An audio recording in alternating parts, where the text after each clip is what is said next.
Hello everyone, welcome to your channel Data Science Studio, and today we are going to start with day 3 of statistics for data science, and we are going to discuss today about measures of central tendency, and in that we'll be discussing some of the key concepts like mean, median, mode, quartile, decile and percentile. So let's get started. So in terms of measures of central tendency, there are various measures to measure the central value of the data, which is mean, median, mode, and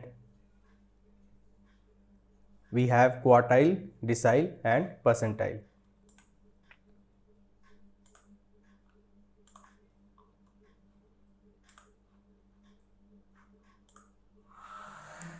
And then what is arithmetic mean? So arithmetic mean is a best representative of data if the data set is homogeneous in nature. Homogeneous in the sense that all observations account for the equal weight in terms of the calculation of the mean. There is another terminology which is called as weighted arithmetic mean. So in case of weighted arithmetic mean, it gives equal importance or weights to each observation in the data set. However, there are situations in which values of individual observations in the data set are not of equal importance. So we'll see an example that weighted arithmetic mean is actually used in those scenarios where your data have different weights according to the different topics. And then next we have called as geometric mean. So geometric mean of a set of n observation is the nth root of their product. We'll see with an example. And then we have harmonic mean. So let's go through them one by one. So now let's say that I have this data that represent the number of students attended the seminar on 7 different days. Now if I have to find the mean number of books, very easy. So I'll just kind of add 7 plus 9 plus 12 plus 15 plus 5 plus 4 plus 11. So total is 63 and my total number of observation is 7. So my mean will be equal to 9. So the 9 is the number of students attended the seminar on 7 different days, that is the mean number. So 9 is your mean, or we call it as average. And now we have next example. So this example is basically about the arithmetic mean of continuous group data. So we have the income groups and the number of persons who are falling in that income group. So if we have to solve this question, so what we have to do first is, we have to calculate the different classes. So we have 0 to 8, 8 to 16, 16 to 24 and 24 to 32, 32 to 40 and then 40 to 48. And then we have over here number of persons 8, 7, 16, 24, 15 and 7. So first we have to calculate is, so this becomes your Fi. And what is my Xi? So in case of group data, the mean value is x bar equal to sigma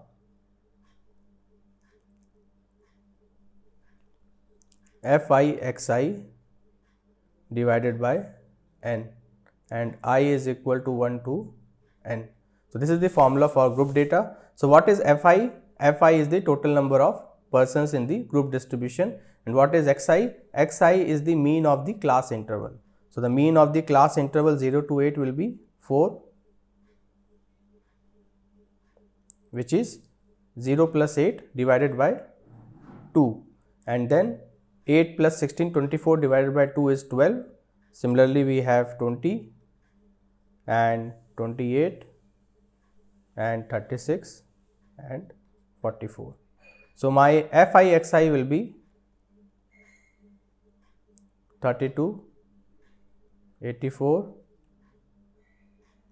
320, 672, and this 540 and 308. So total is 1956, and in this case my total number of observation is 77.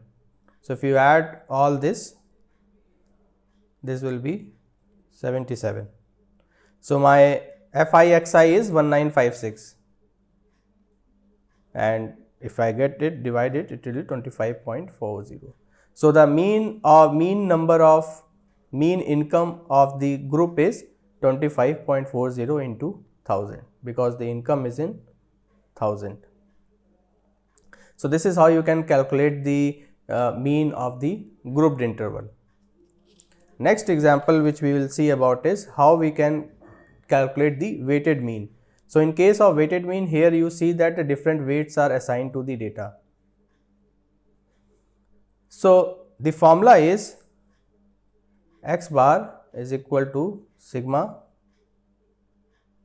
wi xi divided by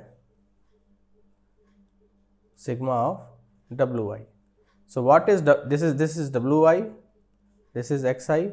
So sigma wi is equal to 10, and wi xi is, we can multiply it. So this is wi xi. So this is 240, this is also 240, and then we have 90 and 150. So total is 720. So my mean is x bar equal to 720 divided by 10 is equal to 72. So the mean marks is scored in terms of weightage. So weightage in the sense that theory will get more weightage because the number is 4 we are multiplying, followed by practical, assignment and weight. So this is what is the concept of weighted mean, which we have seen in earlier definition, which says that the arithmetic mean gives equal importance to each observation. However, there are situations in which values of individual observations in the dataset are not of equal importance. In such a case, we may assign a weight as an indicator of their importance to each observation value, and this is called as weighted arithmetic mean. Now we will see quickly an example of geometric mean. So what we have seen in geometric mean is the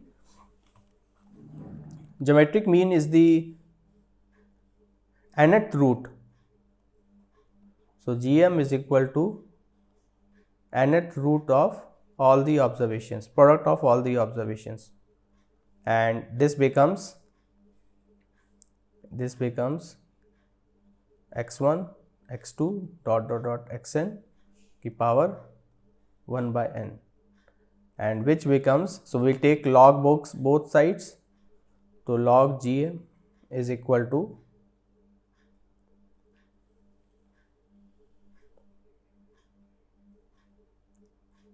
1 by n log of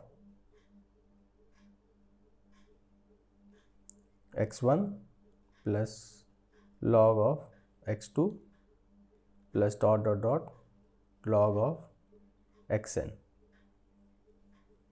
So this further will become sigma I equal to 1 to n log of xi divided by n.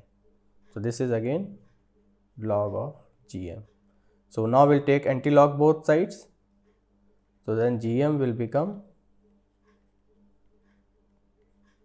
anti-log of sigma I equal to 1 to n log of xi divided by n.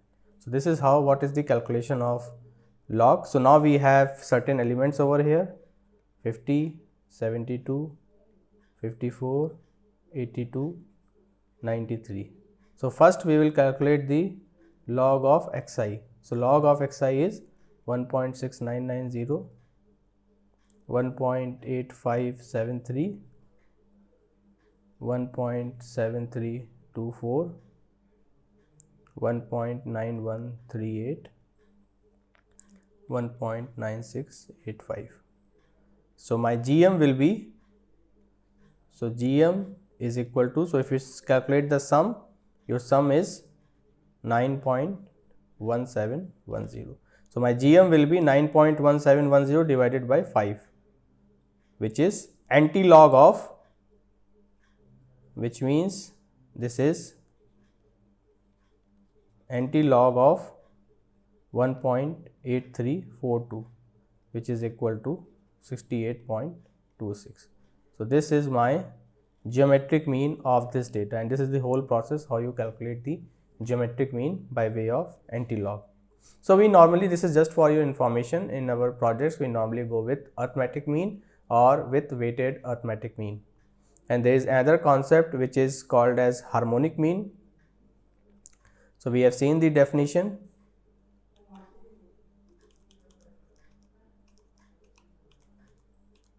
So harmonic mean is defined as the reciprocal of the arithmetic mean of reciprocals of the observations. So we'll see that. So harmonic mean is equal to n upon sigma 1 by xi.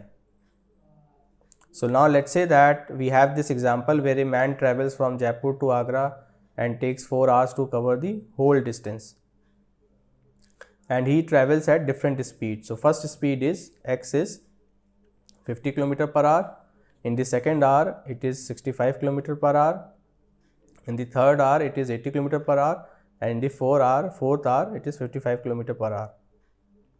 So 1 by x will be 0.0200, 0.0154 and 0.0125, and then finally we have 0.0182.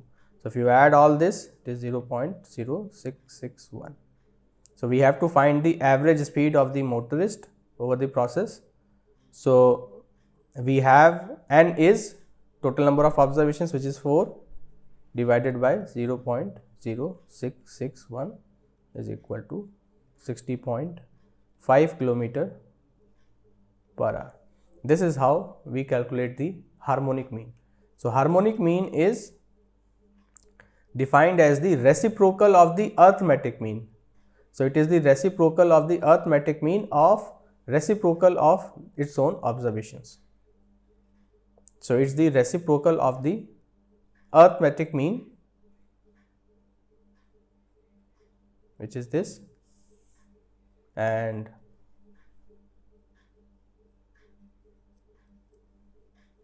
so by now you should be very clear with how to calculate the harmonic mean of the data. Now next important point is the median value. So the median is that value which divides the whole data into 2 equal parts. So it divides the whole data, let's say this is your data, it divides your whole data into 2 equal parts, and this is median. So 50% of your data lies above it and 50% of your data lies below it. Now if there are certain formulas to it, so now if number of observation is odd, so if n is odd, then median equal to n plus 1 by 2 th item. So n plus 1 by 2, so if total number of observation is 7, which is odd, so the median is my 7 plus 1 by 2, which is 4th item in the row. And if the n is even, then median will be n by 2 th item plus n by 2 plus 1 th item and divided by 2. So this is the formula for even and odd. So we'll see an example. So let's say we have this data and we have to find the median number of rooms. So the first step is we will arrange the data into ascending order.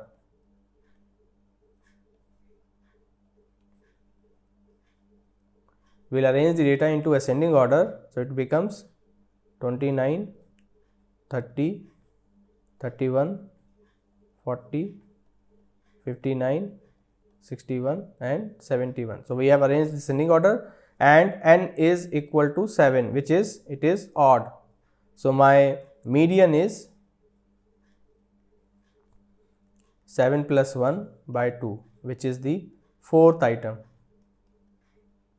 and fourth item is 40. So my median is 40. If you add one more value, if it becomes even, you just apply this formula. One is n by 2 plus n by 2 plus 1 divided by 2, and that particular item will become the median of the observations. Next is mode. So mode is defined as that value which occurs most frequently in the data set. Most frequently term is very important. The mode obtained may be 2 or more in a frequency distribution. So in your data set, when you are working in data science projects or data analytics project, you can have more than one mode. Now in this particular example, the mode is 90 because 90 is repeated most number of times. 90 is repeated almost 3 times. So 90 is the mode. So mode is the most frequent value in the observations. Now this is also an important point in terms of which defines the relationship between mean, median and mode. So in case of symmetric distribution, your mean, median and mode will be equal. So a frequency distribution in which the values of arithmetic mean, median and mode coincide is known as symmetrical distribution, where the mean, median, mode all are equal. That is actually coincide, that is actually the symmetric distribution. But when they are not actually, then it is called as asymmetrical or skewed data set. So how the skewed data set looks like? So skewed data set looks like this or like this, and if your data is symmetrical in nature, it will look like this. It's like normally distributed.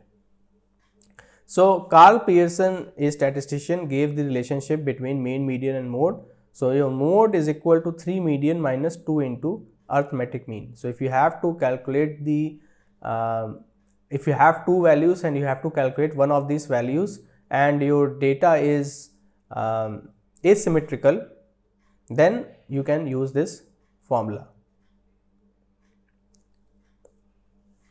Next is important point is quartiles. So there are 3 quartiles in any data set, and your data set is actually divided into 3 quartiles. So let's say this is a data set.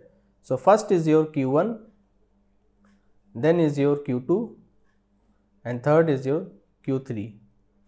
So in Q1 is that data point below which 25% of your data lies, Q2 is that data point below which 50% of your data lies, and Q3 is that data point below which 75% of your data lies. So Q2 is actually your median or middle value of the data set. So now what are the formulas? So Q1 observation is n plus 1 by 4th item, and Q2 is n plus 1 by 2th item,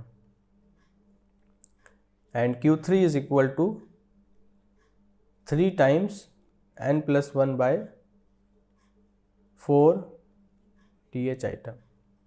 So now we have this data set and we have to find the Q1 and Q3. So first we will adjust the data into ascending order. So we will have 21, 25, 29, 32, 48, 52, 57 and then lastly 64. So my Q1 is equal to 8 plus 1 by 4 is equal to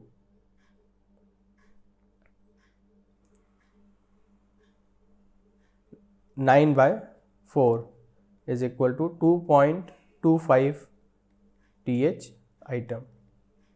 Now how to calculate it? So 2.25 th item, let me just rub it off.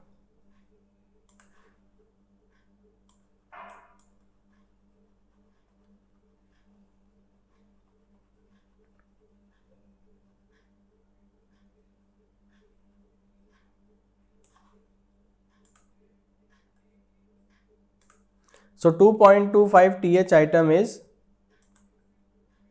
so this will become second item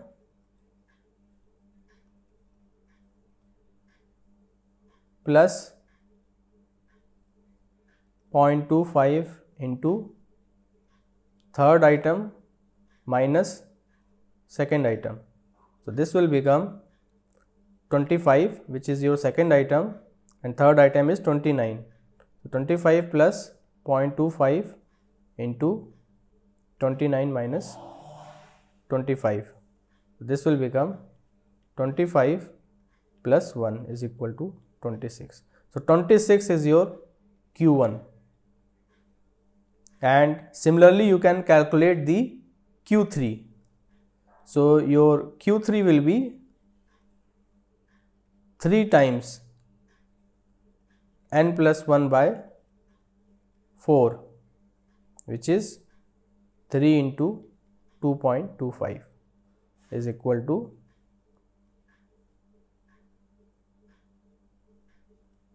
6.75 th item. So now how to calculate the 6.75 th item? See that.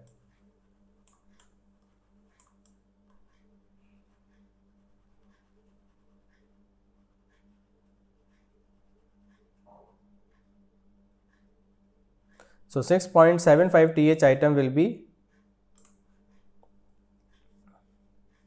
so 6.75 will be sixth item plus 0.75 seventh minus sixth, which will be, sixth item is, this is your sixth item and this is your seventh item. So 52 plus 0.75 into 57 minus 52. So divided by, that's it. So if you do all the calculation, you will get the 52 plus 0.75 into 5 is equal to Q3. So this is how you calculate the Q1 and Q3, and Q2 is again the same formula, n plus 1. So your Q2 will be n plus 1 by 2 th item. So this is your quartiles. And similarly we have deciles. So deciles are similar to quartiles, but quartiles divides ungrouped data into 4 quarters and deciles divide your data into 10 equal parts. So we have D1, D2 till D10, and each decile will have 10% of your data. Now formula is almost same, you just divide it by 10. So let's say that I have to find the D6 for this data. So my D6 will be 6 into n plus 1 th by 10. So here I will arrange in the ascending order again. We will have 11, 15, 19, 20, 21, 24 and 25 and 28. So my D6 will be, this is 6 because we are finding D6, 6 into, what is the n? N is 8. So 8 plus 1 divided by 10 th is equal to 5.4. So 5.4 will be 5th item plus 0.4 into 6th item minus 5th item. So is equal to 21 minus 0.4 into 24 minus 21. So is equal to 21 plus 1.2 is equal to 22.2. So this D6 is equal to 22.2. So which means 60% of your data lies below this data point. So you can check it also. And then lastly we have something called as percentile, which is also very important. So the percentile value divides the frequency distribution into 100 equal parts. So decile divides in 10 equal parts, percentile divides in 100 equal parts. So each 1% will represent 1% of your data. Now when we talk about P25, it is equal to Q1. When we talk about P50, it is equal to Q2 or median. When we talk about P75, it is equal to third quartile or Q3. Now let's say we have an income of these 8 persons and we have to find the P30. P30 means 30% of your data lies below that particular data point. So now P30 will be, first we have to arrange our data into the ascending order. So we'll 10, 14, 15, 17, 21, 25 and then 29 and 36. So my P30 will be is equal to 30 into n plus 1 divided by 100, because 100 is the number of percentiles, th item. So this will become 30 into n is 8. So 30 into 8 plus 1 divided by 100 is equal to 30 into 9 divided by 100 is equal to 2.7. So 2.7 will again easy, second item plus 0.7 into third item minus second item. So this will become, second item is 14, third item is 15. It will become 14 plus 0.7 into 15 minus 14. So this will become 14 plus 0.7 is equal to 14.7. So my P30 is 14.7, which means 30% of your data lies below this data point.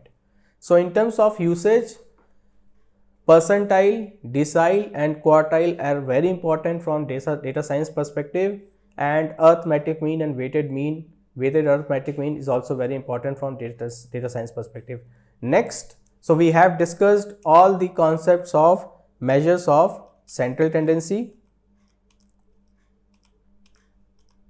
and next week, next session, we will be talking about another concept, which is measures of dispersion. So measure of dispersion is also very important topic. So please like, subscribe and comment your channel and provide your feedback on the content as well, and watch out for our next session. So stay tuned and stay connected. Thank you.